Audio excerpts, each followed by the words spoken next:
ये हजरत हलीमा दाई हलीमा वो है, वो जात है जो अल्लाह के नबी जनाब मोहम्मद रसूलुल्लाह सल्लल्लाहु अलैहि वसल्लम को दूध पिलाई थी। कुर्बान जाओ, ये हलीमा है, ले गई अपने घर हजरत हलीमा, अल्लाह के नबी सल्लल्लाहु अलैहि वसल्लम की परवरिश की, दूध पिलाई। बहुत गरीब थी हजरत हलीमा सादिया, बच्चा लेने गई थी मक्का, और पैसे वाले लोग अपने अपने बच्चों को देहात में भेज देते थे बचपन में, ताकि परवरिश पाए बच्चे का, सेहत व तंदुरुस्ती का कहते ठीक रहे, वहां का आबो हवा बेहतर होता है गांव देहात का। तो हजरत हलीमा जब मक्का पहुंची तो और सब दाइयां जो गई थी मक्का, तो अमीरों के बच्चों को सब दाई ले ली, अब गरीब का बच्चा बचा है, ये एक यतीम बच्चा है, बाप भैया नहीं है, कुर्बान जाओ। हजरत हलीमा सोची कि अब यहाँ आए हैं तो खाली हाथ काहे जाएंगे, कम से कम इसी यतीम बच्चे को लेकर चले। अरे सुभान अल्लाह बोले था माशाअल्लाह। ये यतीम बच्चा कौन थे? कौन थे? इमामुल अंबिया जनाब मोहम्मद रसूलुल्लाह, सारे लोग बोलो सल्लल्लाहु अलैहि वसल्लम थे। कुर्बान जाओ, झूले में झूल रहे थे। हजरत हलीमा पहुंची, हजरत आमेना रदी अल्लाह ताला, हजरत आमेना ने कही और कुर्बान जाओ इस बच्चे को ले जाओ। और झूले के पास हजरत हलीमा जब आई, बच्चे को चेहरे को देखना था, कुर्बान जाओ। हजरत हलीमा कहती है कि आज तक मेरी आंखों ने इतना खूबसूरत बच्चा नहीं देखा, आज तक मेरी आंखों ने इतना खूबसूरत बच्चा नहीं देखा। और सीने से लगाई, इजाजत मिल गई, हजरत हलीमा अपने घर लेकर पहुंची। हजरत हलीमा बहुत गरीब थी। अच्छा, कहत साली का जमाना है, मुसलमानों सुनो, कहत साली का जमाना है, महंगाई का जमाना है, और खाने को अनाज नहीं है, पीने को पानी नहीं है, पहनने को कपड़ा नहीं है। हजरत हलीमा के घर में ऊंट भी था, बकरियां भी थी, दूध। अब हजरत हलीमा जब घर पहुंचती है, कुर्बान जाओ, तो अपने शौहर से कहती है भूख लगी है, बच्चों को भी खिलाना है, थोड़ा देखिए ना, अगर बकरी के थन से, ऊंट के थन से अगर दूध निकल जाए, देखिए ना। इसलिए कि देखिए बारिश नहीं होती थी, बारिश नहीं होती थी, जिसके वजह से घास नहीं उगता था, हरियाली नहीं थी, खेत खलियान सब सूखे पड़े हुए थे। ओ हजरत हलीमा के शौहर बर्तन लिए बकरी के पास पहुंचे तो देखते हैं या अल्लाह, ये थन है, दूध से थन भरा है, खुशी का ठिकाना नहीं। ये थन में तो कुछ नहीं था, ये थन में दूध आया कहां से? दूध तो है। और कुर्बान जाओ, अपनी बीवी के पास लेकर आए तो बीवी से कहते हैं हजरत हलीमा के शौहर कि देखो ना, आज क्या मौजज़ा है, ये क्या करामत है, ये क्या करिश्मा है, बकरी के थन में ज्यादा दूध है। तो हजरत हलीमा कहती है कि मुझे लगता है ये बच्चा बड़ा बरकतों वाला है, ये बच्चा बड़ा बरकतों, अरे जोर से बोलो, बड़ा बरकतों वाला है। और कुर्बान जाओ, ये बच्चा बड़ा बरकतों वाला है। अल्लाह अकबर कबीरा। तो ये शेर सुनो, कितने लोग कहते हैं कि हजरत हलीमा ने अल्लाह के रसूल सल्लल्लाहु अलैहि वसल्लम को पाला है। सुनो, क्या कहा हलीमा ने, आपको संभाला है। क्या कहा हलीमा ने, आपको संभाला है। क्या कहा हलीमा ने, क्या कहा हलीमा ने, आपको संभाला है, आपको संभाला है। पूछ खुद हलीमा से, पूछ खुद हलीमा से, किसने किसको पाला है। पूछ खुद हलीमा से, किसने किसको पाला है, पूछ खुद हलीमा से किसने किसको पाला है। बहुत अच्छे अंदाज में जो बच्चे जहां खड़े हैं, बेटा मैं मुअद्दबाना गुजारिश करूंगा वहीं पर खड़े रहिएगा, कोई दिक्कत नहीं है, आप वहीं खड़े रहिए, वहीं खड़े रहिएगा, आप अफरा तफरी का आलम मत मचाइएगा, ये दीनी इजलास है। ए बेटा बैठ जा, अब कहे खड़ा हो रहा है भाई, बहुत बेचैन है। क्या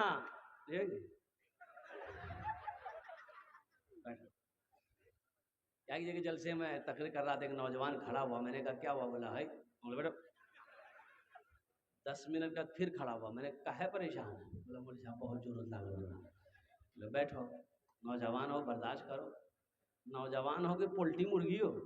बैठ गया।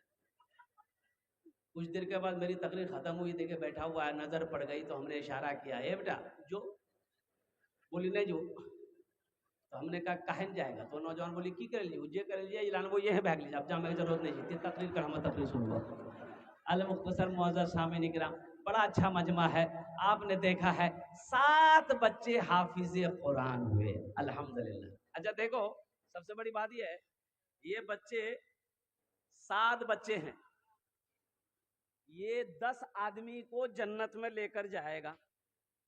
कितने को लेकर जाएगा? एक बच्चा, एक हाफिज कुरान 10 आदमी को जन्नत में लेकर जाएगा। एक हाफिज कुरान कितने को लेकर जाएगा? 10 आदमी को। हाथ उठा के बताइए हमको। अच्छा बताइए, एक वकील साहब कितने को लेकर जाएगा? नहीं, छोटा बाबू 0 सन्नाटा। लेकिन कुर्बान जाइए, ये हमारा बच्चा हाफिज कुरान है, अल्लाह के महबूब जनाब मोहम्मद रसूलुल्लाह, सारे लोग बोलो सल्लल्लाहु अलैहि वसल्लम ने इरशाद फरमाया, एक हाफिज कुरान 10 आदमी को जन्नत में लेकर जाएगा। अब किसको लेकर जाएगा? ये जिसको चाहेगा, ये जिसको चाहेगा उसको लेकर जाएगा।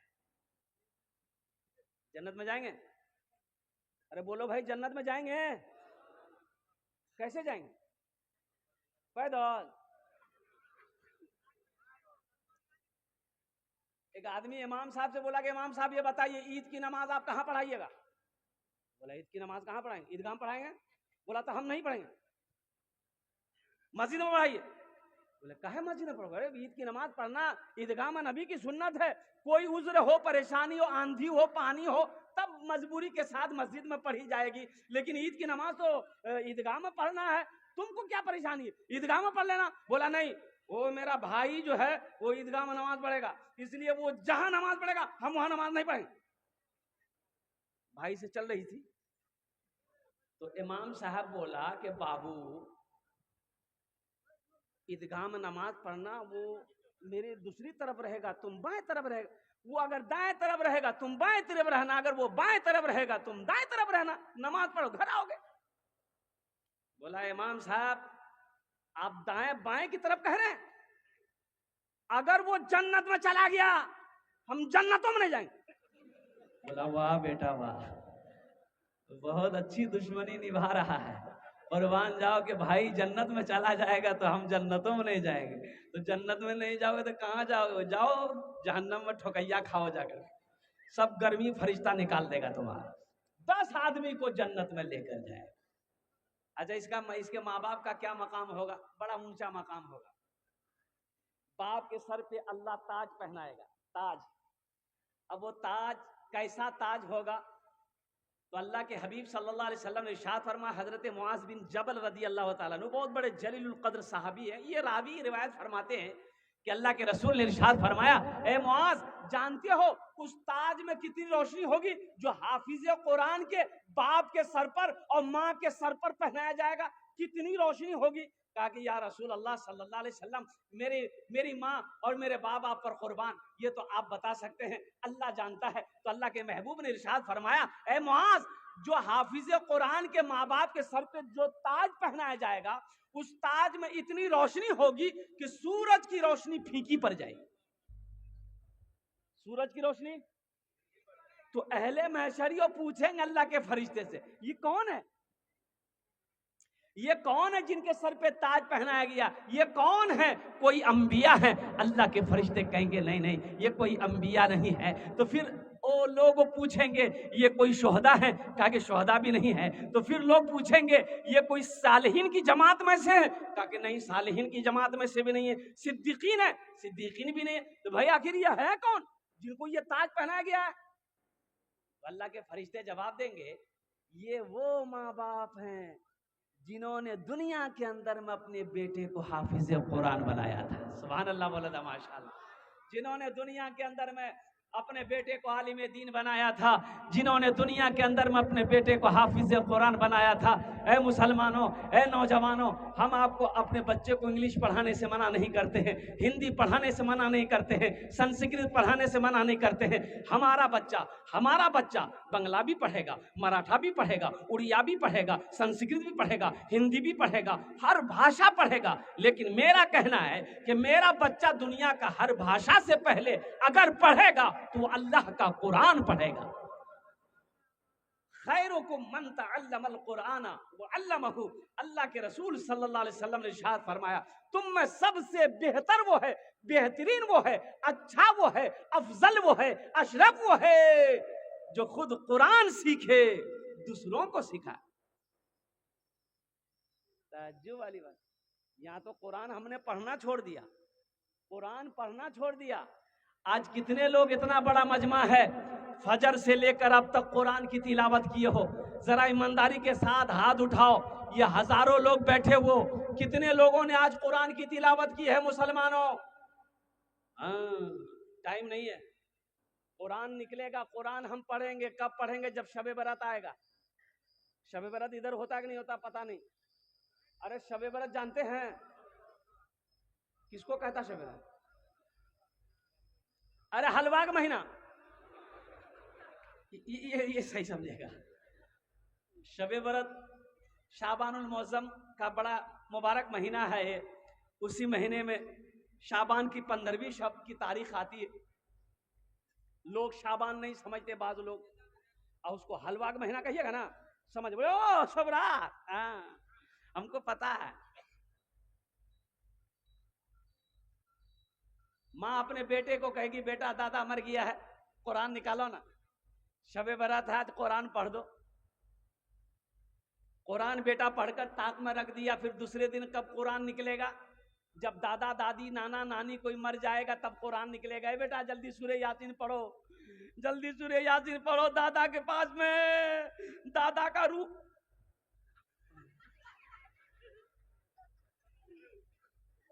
वहां सूरह यासीन पढ़ी गई। अच्छा, कुरान कब पढ़ा जाएगा, कब निकलेगा? सुनो, हाँ, एक मौके पर और भी कुरान निकलेगा। कब निकलेगा? जब किसी से झगड़ा होगा, जब किसी से लड़ाई होगी। उठाओ कुरान, तुम सच्चा हो कुरान उठाओ, अल्लाह कुरान उठाओ। कुरान, कुरान इसीलिए आया था, अल्लाह ने ऐसी नाजिल किया था कुरान को कसम खाने के लिए। मुसलमानों, अब भी अगर नहीं जगे, अब भी अगर नहीं सुधरे तो बहुत धुलाई होने वाली है। एक बात याद रखिए, अभी हिंदुस्तान में क्या हो रहा है आपको पता है कि नहीं? अरे पता है, आपको पता नहीं है। बहुत कुछ हो रहा है हिंदुस्तान के अंदर में, आपको खबर नहीं है। हमारी मस्जिदें छीनी जा रही है, मदरसों में ताले लगाए जा रहे हैं। और कुर्बान जाओ, वक्फ बिल का पास हो गया, वक्फ बिल पास हुआ ना, पता है कि नहीं? अरे बोलो भाई पता है? हाँ पता तो है, ये है। अब क्या कीजिएगा? बोला मक्के काटेंगे, मक्के काटेंगे। वक्फ बिल पास हुआ तो उससे क्या मतलब है? जाने मौलवी, हमको क्या मतलब है? ये मौलवियों का मसला है, ये उलमा का मसला है, ये तंजीम का मसला है, हमको क्या लेना देना है? लेकिन मुसलमानों कुर्बान जाओ, मौलाना अबुल हसन अली रहमतुल्लाह अलैह, कुर्बान जाओ। कई बरस पहले एक जुमला आपने कहा था, मुसलमानों होश में आ जाओ, अगर अब भी नहीं जगे तो वो दिन दूर नहीं जो तुम्हें सजदा करने की जगह नहीं मिलेगी। खाली गोश्त खाने से होगा? 300 टका किलो गोश्त, हफ्ता में 4 दिन इसको गोश्त चाहिए, बगैर बोटी का रोटी नहीं खाएगा। वक़्फ़ बिल क्या है इसको पता नहीं है, हिंदुस्तान में क्या हो रहा है इसे पता नहीं है, इसे खबर नहीं है। इसलिए मेरे दोस्तों, मेरे नौजवानों, मेरे बच्चों, मेरे बुजुर्गों, अपने बच्चे को कुरान पढ़ाओ, बहुत जरूरी है। एक बात याद रखो, तलबुल इल्म फरीदतुन अला कुल्ली मुस्लिमति व मुस्लिमा, इल्म का तलब करना, हासिल करना हर एक मुसलमान, औरत और मर्द दोनों पर फर्ज है। जैसे नमाज और 5 वक्ता नमाज पढ़ना फर्ज है, रमजान का महीना का रोजा रखना फर्ज है, और उसी तरीके से अल्लाह ने जिसको दौलत दी है, जो साहिब निसाब है, खाने काबा का हज करना फर्ज है, उसी तरीके से तालीम का हासिल करना फर्ज है। कितने लोग अपने बच्चों को कुरान पढ़ाएंगे? हाथ उठाओ इंशाअल्लाह, अल्हम्दुलिल्लाह। बच्चों को अपने साहिबे ईमान बनाओ, बच्चों को अपने साहिबे ईमान बनाओ, कुरान पढ़ाओ, कुरान पढ़ाओ, सरकार की सीरत पे जरा इनको चलाओ, कुरान पढ़ाओ, कुरान पढ़ाओ। सब करकड़िया नोट से एटीएम से निकले।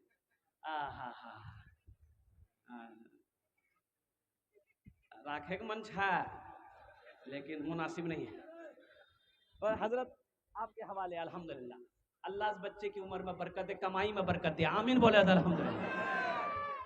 बच्चों को अपने साहिबे ईमान बनाओ, कुरान पढ़ाओ, बोलो कुरान पढ़ाओ। मैं ये नहीं कहता इन्हें इंग्लिश न पढ़ाना, मैं ये नहीं कहता इन्हें इंग्लिश न पढ़ाना, डीएम भी कमिश्नर भी इन्हें कप्तान बनाना। हाँ पहले मगर दीन के अरकान सिखाओ, कुरान पढ़ाओ, कुरान पढ़ाओ। बच्चों को अपने साहिबे ईमान बनाओ, कुरान पढ़ाओ, कुरान पढ़ाओ। तुम शुक्र करो रब के मदरसे हैं जो चलते, मदरसे ना हो। आसाम में 1300 मदरसे में ताले लगा दिए गए। मुसलमानों जगो, 1300 मदरसे बंद कर दिए गए। 1300 1300 ताले लगा दिए गए, काहे लगा दिए गए? साहब आपने मेरे मदरसों में ताला क्यों लगाया? कुर्बान जाओ। तो जवाब ये मिला कि इन मदरसों में पढ़ाई नहीं होती है, बच्चों को दहशतगर्द बनाया जाता है। अल्लाह अकबर कबीरा वल्हम्दुलिल्लाह कसीरा व सुबहानल्लाहि बुकरतम वसीला। मुसलमानों, अब भी वक्त है, अल्लाह अकबर कबीरा। हम तो यही कहेंगे कि भाई मदरसों में बच्चों को दहशतगर्द बनाया जाता है कि बच्चों को पढ़ाया जाता है। अल्लाह आपको भी तौफीक दे तो आप भी आकर पढ़ो मदरसे में, फिर देखो कि बच्चे को ये जो कुरान पढ़ाया जाता है, कुरान वो किताब है कि जो भी पढ़ेगा वो इंसान बन जाएगा। जो भी पढ़ेगा वो क्या बन जाएगा? इंसान बन जाएगा। कुरान वो अजीम किताब है, वो लारैब किताब है। जो कुरान को पढ़ेगा अल्लाह उसकी जिंदगी को बदल देगा। जो कुरान को सीने से लगाएगा अल्लाह यहाँ भी इज्जत की जिंदगी अता फरमाएगा, आखिरत में मकाम को बुलंद फरमाएगा। तुम शुक्र करो रब के मदरसे हैं जो चलते, पढ़ लिख के यहाँ दीन के दाई है निकलते, पढ़ लिख के यहाँ दीन के दाई है। भाई बैठ जाइए, अभी बैठ जाए बेटा, बैठ जाओ, मौका मिलेगा बेटा, मौका मिलेगा। हम समझ रहे हैं, जो बेचैनी है वो दूर हो जाएगी।